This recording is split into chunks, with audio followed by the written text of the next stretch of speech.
Are you the sort of person that does a great job and feels frustrated when others, whose work is probably no better than yours, always get chosen for those dream projects? If so, it might be time to consider the impact you make. This week's guest helps people make a real impact at work, especially introverts. So welcome to Activate Your Introvert, helping you unlock more productivity and more creativity so you get a better business. In this week's podcast, I'm interviewing Susan Heaton-Wright, the superstar communicator who helps people make an impact at work.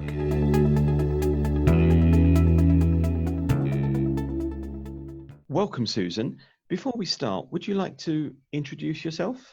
So I'm Susan Heaton-Wright, and I have a company called Superstar Communicator. What I've done is to identify key areas that enable you to make an impact with your spoken word, your non-verbal communication in business conversations. And before we get started, I tend to ask my guests, are you an introvert or an extrovert? And what makes you say that? I am an introvert. People often think that I'm an extrovert, but I can play being an extrovert when I need to, although it doesn't feel that comfortable. I certainly don't like being in a big room and going up to anybody and networking like that. And I love my personal space to recharge. Okay, that makes a whole lot of sense. And Susan, your business is about how to make an impact at work and raising visibility at work.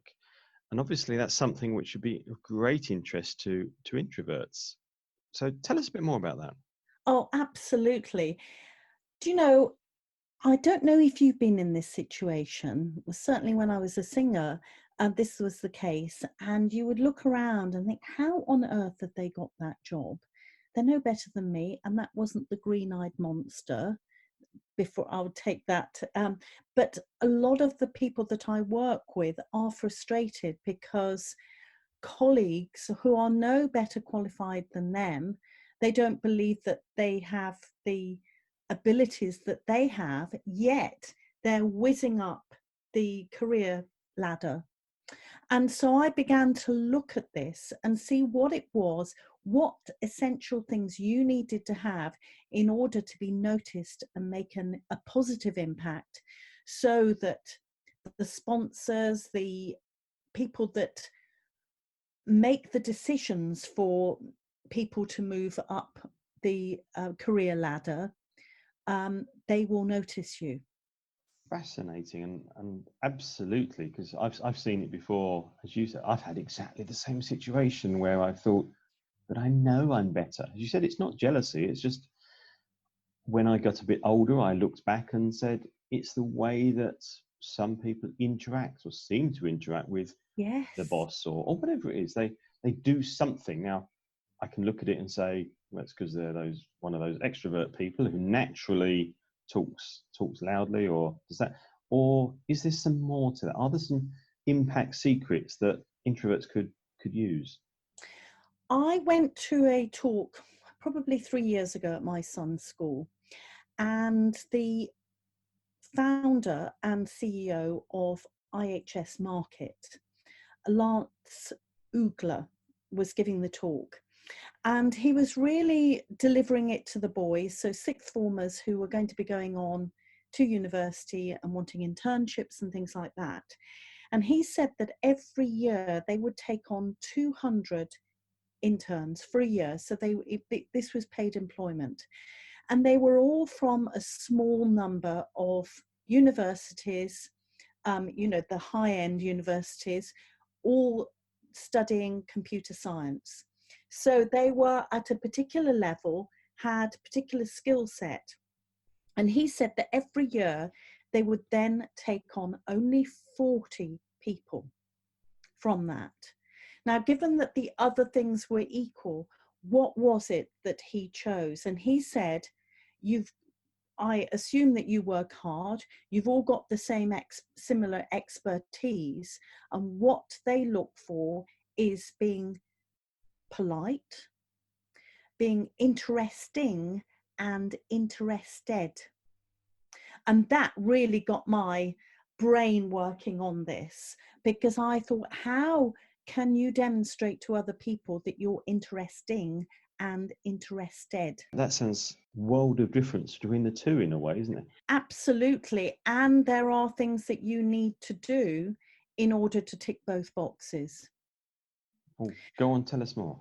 So, you know, I don't want to standardize extroverts being jazz handy and, oh, they're interesting, but that behavior might not be interested in other people because it's Absolutely. all about me.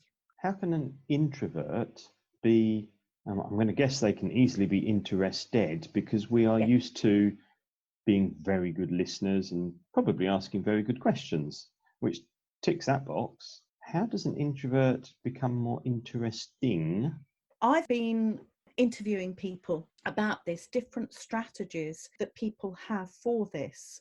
And certainly for introverts, it is a case of really stepping outside your comfort zone and learning to blow your trumpet a little bit more, and making sure that people, the powers that be, know the things that you're doing, not just in work, but other things as well, to make sure that you are interesting. So, for example, if you do volunteer work, making sure that it goes into the internal newsletter, for example. For an introvert, it probably feels unnatural to do that. And yet the marketing department or whoever writes the internal newsletter, they are desperate for content. And this could be a really interesting thing for them to include, other than the extrovert that always puts their stuff in. So stepping outside your comfort zone, which of course we don't like doing, and No, blowing your trumpet a little more, which of course introverts aren't the best at doing. no. So I'll ask you perhaps a suggestion or an example of that in a second. But I love that piece you mentioned about, it's not just about talking about your work stuff, it's adding a little bit of the out of work stuff, because that, I guess, gives you a more rounded character. Absolutely. And it might be that, I mean, you work in professional services as well, with professional services clients. People that are making decisions are going to want to understand what else a potential partner can bring into the situation. Who else do they know? What experience do they know? There might be some experience that is not covered. Which makes a lot of sense. So how would you suggest somebody steps out their comfort zone a little bit without freaking out? That is a perfect example. And remember that if you go to your marketing department of your organization, they're going to do the work for you. They need to have content to fill their newsletter or their latest press release. They want to have interesting people, and they don't just want the same old people that always tell them. So if you go to them, I'm personally giving you permission that it's all right to do that. And what about if you work for yourself and you don't have a marketing department? Any thoughts there? Absolutely. Recently, I was named in an award, which was overwhelming, actually. I realized that what I needed to do again was to contact different organizations that need content. The local newspaper has run a feature on me, which is, whoa, as an introvert, but they need the content. Likewise, my music organization that I'm a fellow of, there'll be something going in there. They need content. So I contacted those people and they take it over, and that makes me feel a lot more comfortable. Like that one, thank you. Can we talk about presence for a moment? Yeah. I was listening to one of your podcasts, I think recently, and you were talking about presence. And that's often assumed to be an extrovert or ego-filled, perhaps charisma thing. You can be charismatic and be very quiet. So how do we go about being more charismatic as an introvert? And presumably doing so would help us have more impact. Charisma and presence is related to being switched on. So if you're in a meeting, if you've got open body language and you look as though you're listening, that you are fully engaged in the meeting and the conversation, you're going to have more charisma than someone who's sitting back and they've got their arms crossed and their head down, because nobody's going to notice them. The energy is negative, whereas you can create a positive energy with your body language and making sure that you're doing all of the active listening, even if you're not contributing at that point. So doing the active listening piece is looking as if you're listening, I mean, certainly you not are. slumping back. Yes. And that helps with the charisma. Susan, while we were talking about today's interview, you mentioned some stuff that you've been hearing about lately about schools. Would you like to just explore that a little bit further? Absolutely. I don't want to underestimate the power of teachers, and this is not a criticism of them. I don't know if you had this when you were at school, that there were extroverts that were more confident and they were always destined for great things because the teachers believed them and they had confidence in their abilities, and possibly slightly overestimated their abilities with exams. And I saw exactly the same thing happen over the last few years. My son went to university last year. There were children within our sort of social groups that were destined for great things.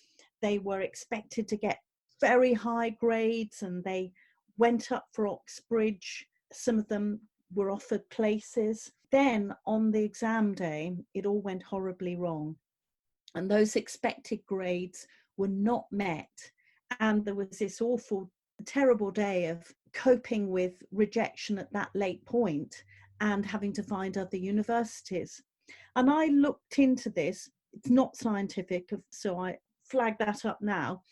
But so often there were students like my son, who's introvert, quiet, perhaps not the most confident. They sort of think, oh, we'll be clear with the grade. We won't anticipate a high grade because we don't want them to be disappointed. And yet there were children that perhaps because they were demonstrating that they were confident and they knew their stuff and interacted in class a lot, were possibly given a higher grade through unconscious bias. Which is really interesting because, of course, that links us back to a lot of the things we see at work, where we assume that somebody is confident because they talk a lot. Yes. Whereas actually most introverts I know are far more self-confident than many of the extroverts that I've interviewed. It's just that they don't come across that way. Yes, and what is being valued is the fact that people talk out, that they are crazy, sharing really. stuff. In some cases, I wish they wouldn't. Quite. Okay, no, thank you for that. We've only got a minute or so left, Susan. What would you say if you were to share your biggest tip to help somebody introverted to make more impact?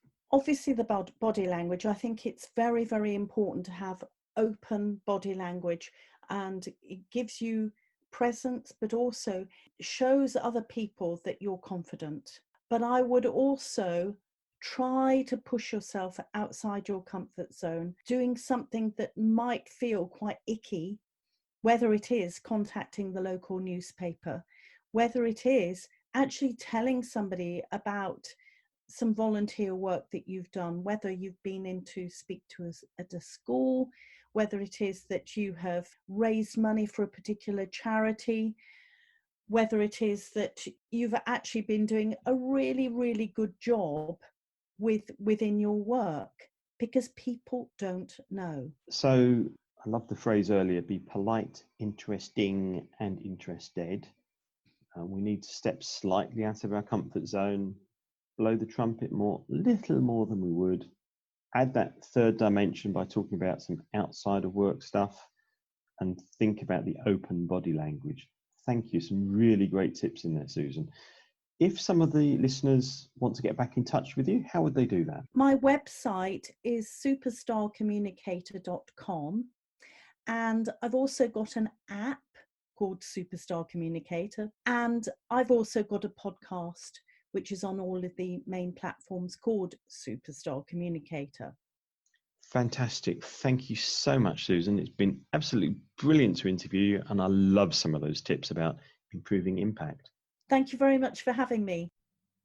I'm not sure that I said, would you like to introduce yourself?